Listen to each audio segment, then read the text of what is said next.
Hi guys, samahan niyo po ako today kasi gagawa po tayo ng aking best recipe. So far, ito yung sinasabi ng aking kapamilya at kaibigan na napakasarap kong cookies. Tatawagin ko siyang chewy chocolate chips cookies kasi chocolate chips yung gagamitin ko, hindi yung chocolate bars. Lagay na natin yung ating melted butter.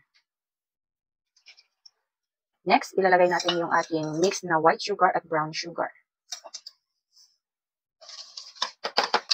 Haluin lang natin ito hanggang mag-incorporate yung butter at saka yung sugar natin. So from here, maglalagay po ako ng salt. So this is around 2 teaspoon ng salt.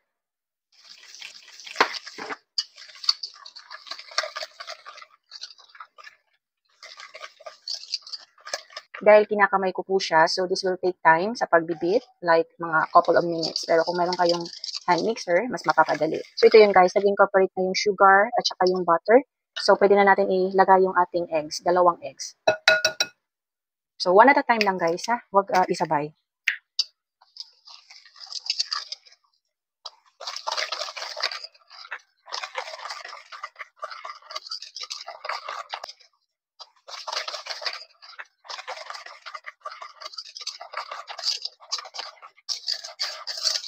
Ayan. So pwede na natin ihalo yung pangalawang eggs.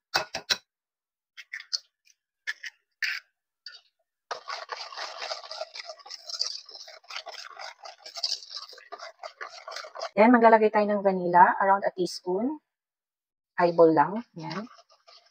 So, i-mix po ito natin hanggang sa ma-feel natin na wala na po siyang sugar na mapipil nyo pag ginanon nyo siya.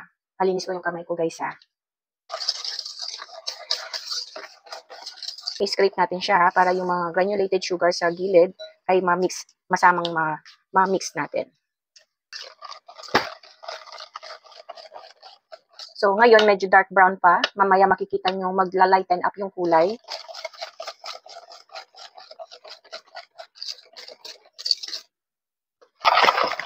So, ito na guys, after 100 years. Hindi, after a couple of minutes, hindi naman tayo ng timer, pero matagal ko na po itong hinahalo. So, patience is a virtue po ang pag-bake, no?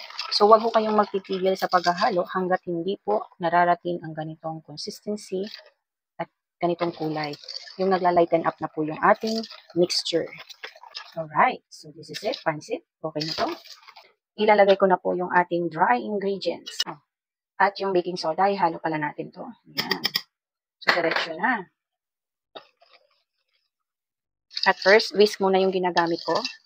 Mamaya, mag-change ako sa wooden sa pag-mix kasi titigas na po siya. Hindi naman titigas, parang mag-hard na po yung dough natin. So, mahirap na po siyang i-whisk. Iba po yung tumitigas. Char.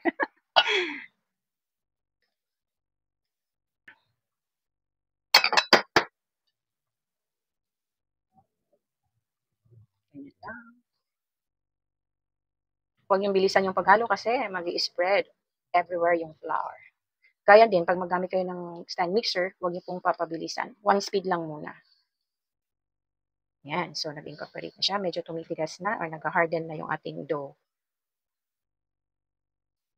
Yan. Halu-haluin lang. Hindi naman over-mixing kasi once mag-ano lang mag-mix na yung flour at saka yung butter natin, that's okay na. Gamit tayo ng chocolate. Hindi ko siya muna ubusin kasi ilalagay ko siya mamaya pantapis. Lalagyan ko muna siya ng flour. At ko po siya lalagyan ng flour para mag-distribute po siya sa ating cookie dough. Hindi po sa isang portion lang. Kinamay ko na guys. Malinis naman yung kamay natin. Yan. Then, ihalo na natin siya dito. Then, fold lang siya guys. Kung gusto nyo lagyan siya ng nuts, pwede din. Lagay kayo ng marshmallow, pwede. Explore nyo po yung recipe natin. So, ito po ay basic lang. So, chocolate lang talaga. Chocolate lang ang linagay natin. Ilalagay. Ito guys, this is almost done. Actually, done na siya. Kahit may puti-puti, okay lang yan. Ang gagamitin natin ay air fryer. Hindi tayo gagamit ng oven. Okay? So, ito na guys, yung ating nagawang cookie dough. So, binalot na siya sa top ng dough ng ating cling wrap para hindi po siya makontaminate. So, i-chill ko po ito a couple of hours or overnight. Mas maganda para mag-set talaga yung flavor dito sa ating cookies. At mag-firm po siya ng bonggang-bongga. So, ito na po yung ating napachill, guys. So, bali, 12 hours ko po siyang pinachill kasi kaninang umaga tayo nag-prepare, diba? 9 a.m. yon. So, i-bake natin siya gamit ang air fryer. So, ito siya. Meron tayong sheets or baking sheets. Guys, wala akong gloves kasi naubusan tayo, matagal na tayo hindi nag-bake. Anyways, malinis naman yung aking kamay. Nag-wash naman tayo ng bonggang-bongga. So, yan. Ilagay ko siya dyan. Sana nakikita niyo po ang ginagawa ko. Ayan, lalagay ko siya dyan. Adjust na natin yung camera. So, i-flat ko lang siya dito. Okay?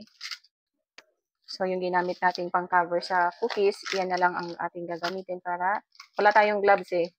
So, ayan. Mas maganda talaga naka-gloves kasi madikit din ang ating dough. Didikit sa kamay.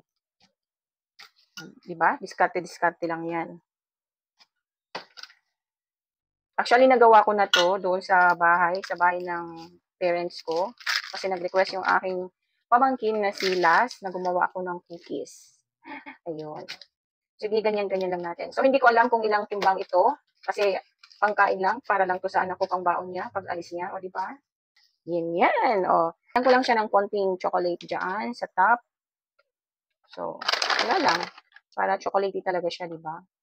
Pwedeng maglagay ng nuts. Walnut, cashew nuts, whatever nuts na gusto nyong ilagay. So, yung sa air fryer, hindi na kailangan mag-preheat kasi agad siyang umiinit pag i-ano mo na siya, isasalang. Yan kaibahan nila guys sa air fryer at saka sa oven kasi yung oven, need natin siyang i-preheat. So now, ilalagay ko na siya dito. O, diba? So, kailangan manipis kasi pag makapal, hindi po siya maluluto ng maayos. Lagay na natin. 180 degrees Celsius, ang set ng 18 minutes. So, ito na yun, ang init pa guys. Ito yung pangalawang salang natin. At syempre, yung unang salang natin, titikman na. Oo, hinati-hati ko na siya. Na-excite ako, hinati ko na siya. Kasi malambot pa siya, kaya medyo nag-break agad. Oo, so ito siya. Grabe. Ang sarap. Grabe.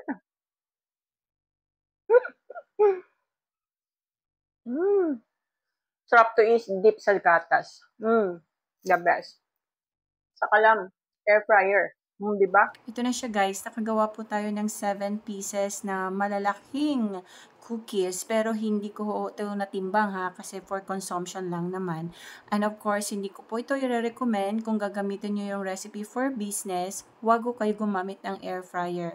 Oven ang gamitin nyo po para hindi ho tayo maging sa aksaya sa kuryente. Syempre for business, dapat gamitan talaga natin ng oven at tamang sukat.